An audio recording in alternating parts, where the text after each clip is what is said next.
ওই রসুল যখন মেরাজে গেছেন তো বলছে কি চাইতে আসছেন, তো বলছে এইখানে যদি উম্মত না ওঠে তো উঠবে কোথায়? তো বলছে লা আসআলুকা উম্মতি লা আসআলুকা বিনতি ফাতিমা ওয়ালা আম্মি আব্বাস। এইখানে মেয়েকেও চাইতে আসি নাই, পরিবার পরিজনকেও চাইতে আসি নাই, আমার গোত্রকেও চাইতে আসি নাই, আসছি তো উম্মত চাইতে। আসআলুকা উম্মতি, উম্মত চাই,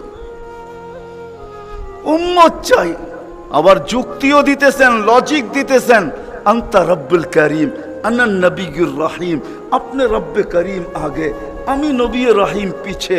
কাইফা তুদাইয়ু হাদিল উম্মাহ বাইনাল করিম ওয়ার রহিম, আপনার প্রটোকল আগে, আমার প্রটোকল পিছে, দুইয়ের মধ্যখানে উম্মত জাহান্নামে চলে যাবে, আমি সইব তো সইব কি করা? এই জন্য উম্মত চাই। তো আল্লাহ জবাব দিতেছে, বন্ধু কসমতুল কিয়ামত কিসমাইন, কিয়ামতকে দুই ভাগে ভাগ করছি। আনতা তাকুল উম্মতি, আমি জানি আপনি একাই হবেন। কিয়ামতের দিন কেউ উম্মতি বলে চিৎকার দিবে না, না নবী দিবে, না রসুল দিবে, না উলুল আজমি মিনার রসুলরা দিবে, কেউ উম্মতি বলে চিৎকার দিবে না। মুসা আলাইহিস সালাম তো এতটুকুও বলবে লা আসআলুকা উম্মি ওয়ালা আসআলুকা উখতি, মাকেও চাই না, বোনকেও চাই না, আসআলুকা নফসি, আল্লাহ আমাকে বাঁচান, আমাকে বাঁচান। সব নবীরা নফসি নফসি বলবে।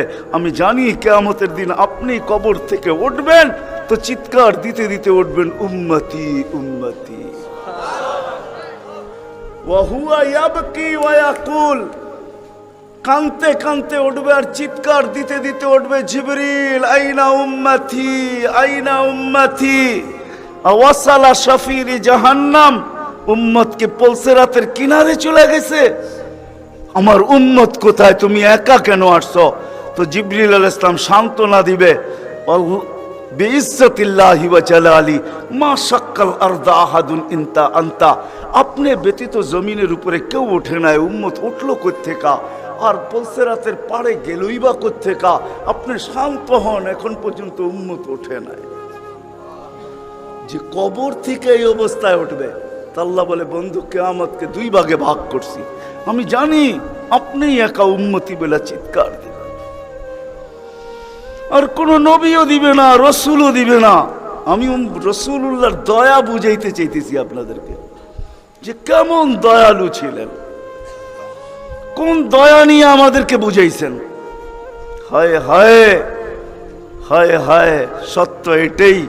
ওলামায়ে কেরাম লিখতে বাধ্য হয়েছেন, আদ্দাল আমানা নাসাহাল উম্মাহ।